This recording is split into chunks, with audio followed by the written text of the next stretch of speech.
Invictus top chiefs fired as asking to cut Harry and Meg costs and expose Sussex's stole $30 million, volunteers strike. Prince Harry's next Invictus Games in Canada is in turmoil after two senior executives were dismissed for no apparent reason.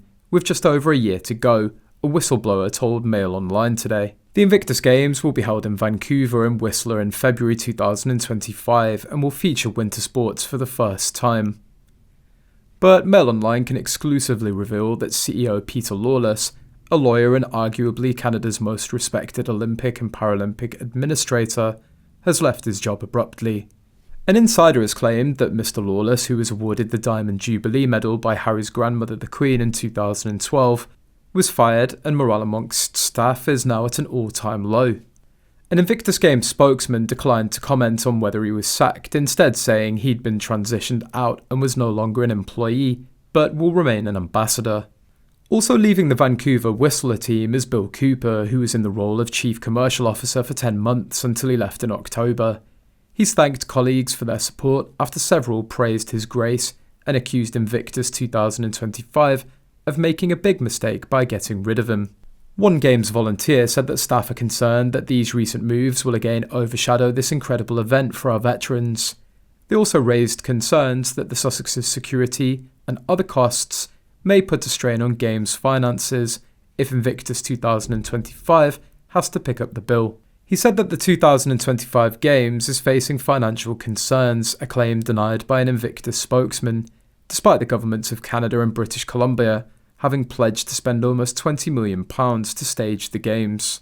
The volunteer claims that the departure of the CEO and the Chief Commercial Officer has caused disquiet internally. They also raised concerns that the Sussex's security and other costs may put a strain on Games finances if Invictus 2025 has to pick up the bill. The volunteer said, "As you can expect, the morale amongst staff and volunteers is at an all-time low, and Prince Harry and his wife have become a significant distraction with all of their troubles. As volunteers, we're concerned that these recent moves will again overshadow this incredible event for our veterans. Enough already."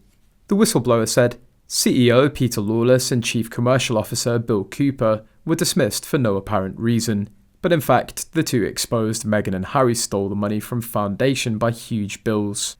The two leaders who were fired also suggested not to pay for the Harkles' security, clothes, jewellery and luxury hotel accommodation anymore. And as we know, Harry and Meghan do nothing for free and are scared for their own safety. If Invictus has to pay for the security of the dubious duo, then Invictus is being ripped off. It's a charity, so the dubious duo should pay for their own security costs. British Columbia taxpayers should also know they'll be on the hook for all expenses related to accommodations, travel, food, security, etc. for the Harkles and their team for the duration of the Games.